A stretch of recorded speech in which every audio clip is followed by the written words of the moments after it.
Hey, what is up everyone? Welcome back to another review, and today I'm taking a look at this right here. This is the MODEROID Super Pipimi BARI mode from Good Smile Company. Now this is a kit I've been meaning to take a look at for quite some time because it's from the greatest anime ever, Pop Team Epic. Anyway, this is a kit that came out a little while ago, so I got mine through BUYEE. If you're looking to get one, you can get yours through there too, and I'll throw a link down there in the description. Now let's get right on into it. So winding straight on back to the build of this kit. Now I did not know what to expect when it came to a fully fledged MODEROID kit. I've built a MODEROID before, but it was from obsolete, and that means it was a tiny little mecha.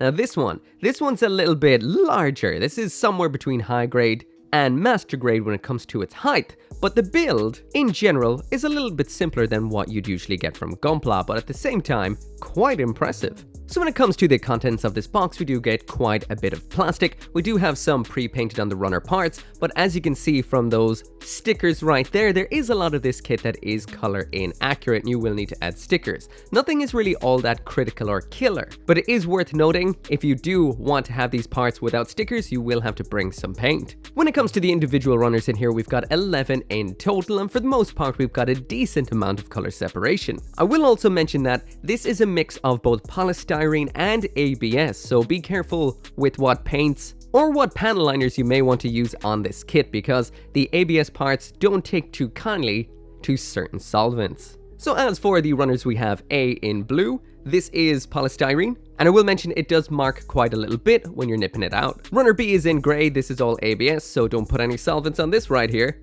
I'll also mention we do have some painted parts in here, which are the swords, which is a little bit of a pain in the arse, but I'll mention that when we get to the accessories.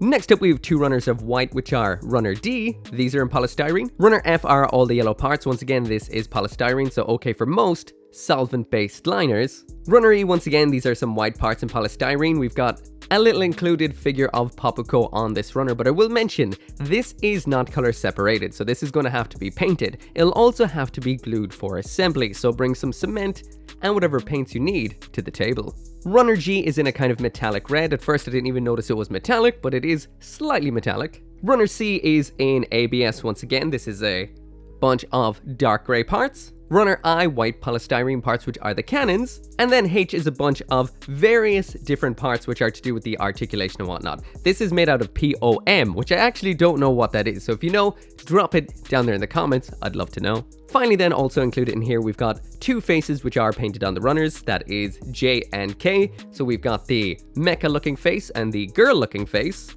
Finally then, when it does come to the build, this is your typical old school, fairly simple model kit build, but what you get in the end is quite impressive. And what I mean by pretty old school model kit build is you build like the upper leg, the lower leg, the foot, and then you attach them all together via whatever joints that are in there. There's nothing too intricate and nothing will move when you're moving the parts. No gimmicks, nothing like that. Everything attaches together very well. There's a seam line here and there, but for the most part, in the end, this does look great. Besides, there is a little bit of lacking color separation. Personally, I made up for this by bringing a couple of Gundam markers just for the parts that I actually had the colors for. So I didn't have a brown, so I didn't do the feet, but I did have a nice metallic green from the backs of the arms, some red to make up for the lack of color separation on the hands, and a little bit of metallic red for that splash of color missing from the sword, which once again, I will talk about later. But anyway, onto the aesthetics of the Super Pipimi itself. So now jumping on into the aesthetics, and I have to say I am very impressed with what this has turned out to look like. This is a very nice kit. Now again, I did do some painting on those segments on the back of the hands, the back of the wrists, but besides that, the detail and what you're seeing on the face does come out of box. I did line it with some simple felt tip style Gundam markers, not to damage any of the plastic on this, but for the most part, this is what you will be seeing out of box, and I have to say, if this is usually what MODEROID is bringing to the table, I need to get me some more of these. Of course, it isn't over-the-top crazy quality like you'd get from Bandai, but it's still one hell of a kit. And speaking of Bandai, as for a little bit of a size comparison, there it is beside a Gundam model kit. This is a 1/44 scale one, being the high-grade Gundam Aerial, and beside a 1/100 which is the Master Grade Extreme Strike Freedom Gundam. So as you can see, it falls in and around in between the two. Now, as for the actual scale of Super Pipimi, I'm not exactly sure how big it's meant to be. It looks like it's meant to be pretty huge, but there isn't anything actually written on the manual or the box, so I assume this is a non-scale kit. So now jumping into the full 360 spin so you can see every angle for yourself, and I have to say, Good Smile Company have done an absolutely ridiculously good job here capturing the Super Pipimi BARI mode. All the colors and angles and proportions are all exactly where they need to be. The silhouette is absolutely beautiful. The face, if you zoom on in there, looks exactly as it should. And like I mentioned, those eyes, the gem in the forehead, all come painted in box. The only thing I have actually painted here is the rear of the hands and the wrist guards. The colors here do look great. We've got that blue, which can nub up a little bit while nipping it out just due to the nature of the plastic, so be careful with that. The red on here is very nice. It's a metallic injection red, even though it's very, very subtly done. And the white on here is very nice too. It's that kind of almost rubbery kind of plastic. Apparently it is polystyrene, but it doesn't feel like something you would get from Bandai. There are some seam lines through pretty much all the aspects of this kit, but they're not that noticeable from a distance, and they've been masked, especially from the front, extremely well. On the whole, I have to say I am thoroughly impressed by this kit. So now jumping in a little bit closer to take a look at the details, and like I mentioned already, that face is absolutely impressive. The only thing I did was that panel line across that mouth section, but that is intense. We do have an alternate head. I'll pop it up right now, but we will take a look at that later on. Like I mentioned, the red in here is metallic injection. Very hard to see at first glance, however, and the only thing I painted was these little segments right here on the backs of the arms. But besides that, this is what you're going to get, and for the most part, this is extremely nice looking, especially digging the nice detail on the angles on the back of the legs there and the thrusters. So I might as well speak a little bit about the stickers that are in here. So like I mentioned, this shade of brown right here, that is missing from the feet. So the entire feet on this right here should be in a brown, not that little piece of armor up top, but the heel there and the whole bottom should be in that particular shade of brown. The green segments right here, those are these gems on the back of the wrist guards. Like I mentioned before, I hit that with a metallic green Gundam marker instead. All of the red all along there, those, once again, these are from the back of all of the included hands. I just painted it, once again, with a Gundam marker. These blue segments right here, 1 and 2, those are missing from those two triangular sections right there. So this and this, they should be in a blue. Finally, we have 3 and 4 right there, which are gray stickers. And those are from the ends of these two cannons right here. Again, that'd be easy to just paint in yourself, but I'm not even going to attach them personally. I'm going to leave it like this. Either way though, it's absolutely beautiful, and let's check out what it comes with. So now jumping into the accessories, and here's everything that comes inside of the box, and you get a lot of stuff in here. First off, we've got some missile pods, we've got some cannons, we've got 4 alternate hands, that's a total of 6 including the ones attached. We've got 2 absolutely massive swords, an alternate face, some water slide decals for using with the Popoko figure, and speaking of the Popoko figure, here she is. I will mention though, it does require glue. Let's check everything out. So when it does come to the hands, these are all just swappable, so the fingers don't move or anything like that. The first pair of these ones we've had on the whole time, which are widespread open ones. There's a little bit of a mold line on the side of that. These are made out of ABS, and that tends to happen sometimes. And there's round back. I will mention I did have to paint the red segment on, but if you're curious as to what they look like unpainted, somehow I forgot to paint the back of this one. So it is just a simple white with nothing else on it. So when it comes to the alternate hands in here, we've got this pair of fists right here. So these do pretty much what fists do, and that is about it. We do have another set of hands in here as well. We'll take a look at them when we're looking at the swords, because these are a pair of holding hands with a little bit of a hole in the center. Like, they don't look crazy great from the top, but they do the job, I assume. When it comes to swapping the hands, these are on ball joints, so you just pop off the ones that you don't want anymore and pop on the ones that you do. Simple as, and they hold on really well. Everything about this is rock solid so far. So next up then is the faces. So this is the face we've had on the whole time. I absolutely adore this design. It really looks like Pipimi, just with a big, old, hyper mecha looking face. So when it comes to swapping the head, you just have to take off the front of the hair. You don't have to decapitate this, but I did while taking it off. Pull off the front of the hair like so, the face pops off of this tab, you pop the alternate face onto that tab, pop the hair back on, and this is what it looks like attached. So this is obviously a more feminine face, and really has that kind of super robot kind of feel. That looks pretty cool. I prefer the other one personally, but this looks cool too. Next up in here we have the included Popoko figure. This is very, very nice, but as you can tell from that lacking arm that you do need plastic cement in order to assemble this. And as you can tell from that lacking of color, you will also need to paint it. So this is a little project in and of itself. But the detail on here is incredible. It does look good. And I have to say, this really harkens me back to some older Gunpla, maybe some older 1/100 scale kits or master grades that included a little pilot figure of this kind of size. And by the size, there is a high grade Gundam to give you an idea. It's about, I would say, what, 3 inches tall or so? Maybe 8, 9, 10 centimeters in that zone somewhere. Actually, I can measure this because I've got a measuring majigger right here. It is 7 centimeters tall.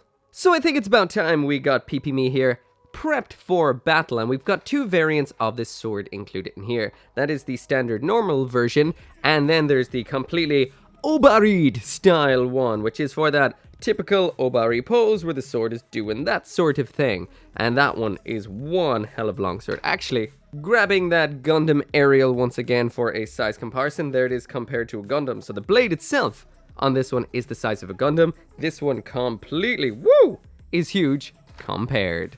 Like I mentioned, there is a little bit of an issue with both of these swords in here, maybe 2 actually.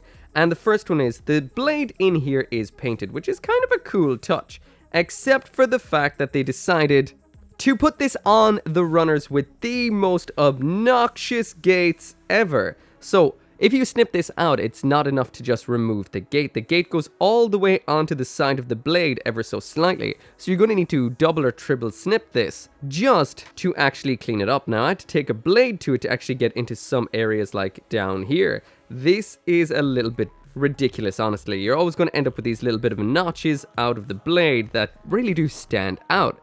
The other is the segment right here. The jewel is not color separated. Not a big deal, but there is no stickers included. Now, I just happen to have an absolutely gorgeous Gundam marker knocking around. Now, this is the red, the metallic shine red, or royal metallic red, I should say, that comes inside of the fine tip set of Gundam markers, and it just looks so gorgeous. That is mad nice. Highly recommend that paint marker. As for getting the swords into the hands, it's just like you would see with Gunpla. You pop the backs off the hands first. I will mention this is a little bit difficult. You will need a part separator or a blade or something like that to get those off. Then you just pop the handle in just like so, and then pop the back on. These grip perfectly. Now I did the first sword, the smaller one, with the reverse grip, so you can see that it can do that for some dynamic, cool poses like what you're seeing right here. And then if you want to use the bigger sword, and of course you're going to want to do that brave pose or the BARI pose, and in order to do that you just pop it into 2 hands, angle them a little bit differently. It's actually quite easy to do, and as you'd expect, this kit is well able to pull off the pose. It looks absolutely fantastic. That sword does look great, and you know, from a distance you don't really notice so much those big old gouges in the blade, so it's not so bad. However, I do recommend hitting that gem with a nice bit of red just to make sure it glows like this one right here. So the next of the equipment we have in here are these big old missile pods for up on the shoulder. And first off, I will mention these are very nicely color separated. During the build, these sandwich up in a very nice kind of way. That's 2 bits of white that attach together, then you attach in the actual missiles as this little segment and pop the blue part over. We do have some venting in the back as well, which is in grey, so these are quite nice. Just like the rest of the kit, there is a little bit of a seam running down these. It's not the worst, you may want to close that up yourself. But on the whole, these do look pretty cool. Attaching them involves just attaching adapters onto the shoulder, which kind of clamp over the shoulder, and then you just pop these onto those pegs, and this right here is what they look like attached. So next up in here, we've got these little cannons that do attach in under the arms, which have a little bit of articulation. They can move around. Color separation wise, they are just in white. They're meant to be grey up top. We've got some wires back here, which don't really connect into anything per se. I assume you're just meant to line everything up, so these look like they're attaching into this segment of hair armor. And as for attaching these, it's quite simple. You just pop that bit off the back. These are already on a little bit of a rigging, and that pops into the 2 holes on the inside of that hairpiece, and then you slap it back on. Simple as that right there, and those look very nice. Again, seam through them, but that is just the case with simple model kits like this. So finally now onto the articulation, and for the most part this is solid enough. It will hold most poses. There are a couple of joints which kind of slip a little bit, but nothing too bad. So when it does come to the overall articulation, there is the usual test pose, and this doesn't do too bad. Honestly, I didn't know what to expect from a line of model kits from Good Smile Company, but this is very nice. Sure, all the joints are quite basic, like the ball joints in the ankles, not really giving you too much pivot. The knees, when bent, don't look overly pretty. There's nothing really over the top when it comes to technology in here, but it all works out so well. And anyway, that BARI-ism that is all poured on top of this, the big hands, the over-the-top proportions, make it look cool in whatever pose you actually put it in. I am impressed. The articulation in of itself is decent, not bad at all, but when mixed with just the flair and the style of this kit, it works out oh so well. I have to say, I like this and I like this kit a lot.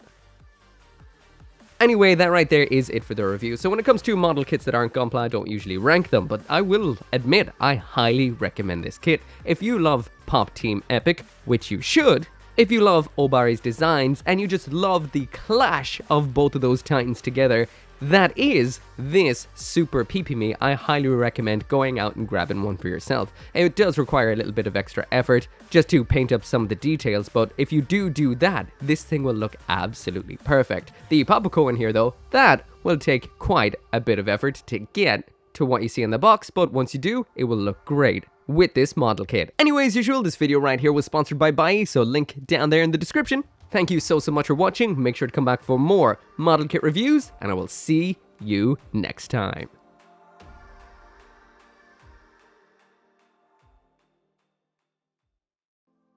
As always, I can't end this video without thanking each and every one of you guys who watches my videos. And of course, special thanks to those of you who are supporting me on Patreon and the channel members here, including Tin Soldier YT, Caleb Engelhardt, Joe, Golel Rockstar, Lauren Seahack, or G59061, and Van Fawn.